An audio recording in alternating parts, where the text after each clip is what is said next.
Secretary-General, Assistant Secretary-General, Ministers, Delegates, friends.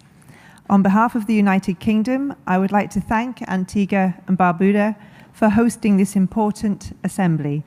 The UK's relationships with our friends and allies across the Americas are important to all of us. Be it climate change, security, or sustainable development, we face the greatest challenges together. And indeed, for more than 2 centuries now, the UK and Argentina have shared bilateral relationships as part of a long, rich history.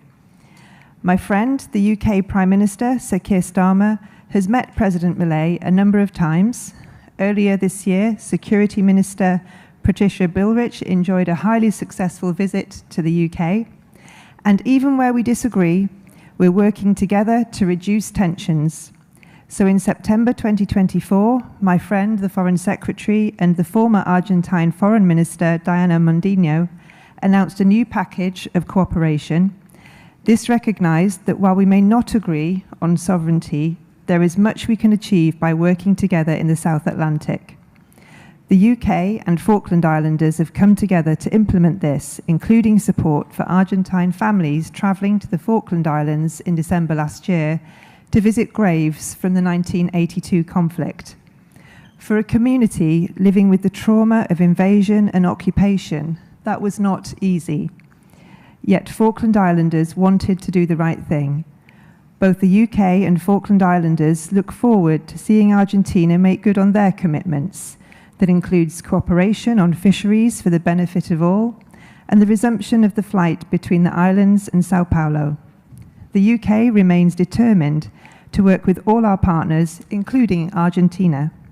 And the UK's support for the Falkland Islanders' inalienable right of self-determination remains undiminished. Falkland Islanders alone should decide their future.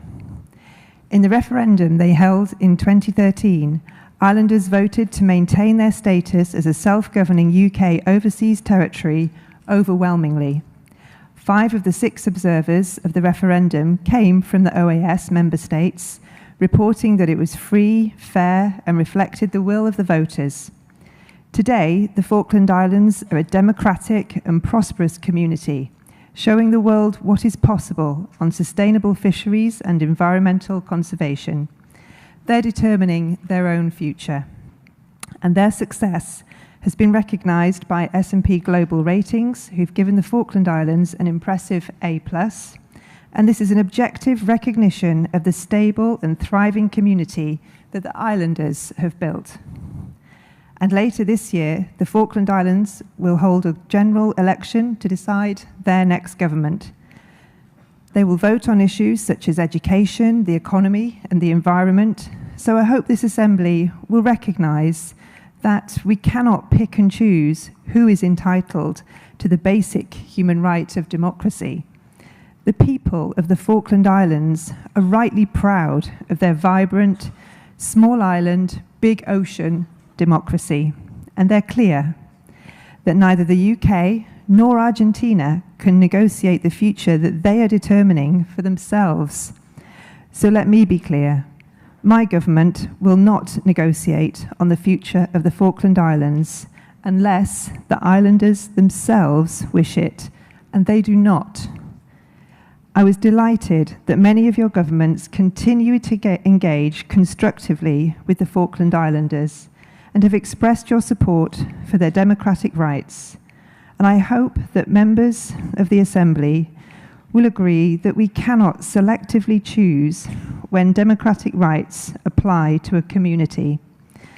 The UK has no doubt about its sovereignty over the Falkland Islands, South Georgia and South Sandwich Islands, and the surrounding maritime areas.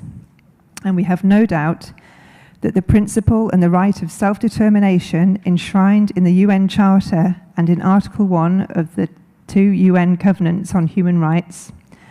By virtue of this, Falkland Islanders can determine their political status and pursue their economic, social, and cultural development freely.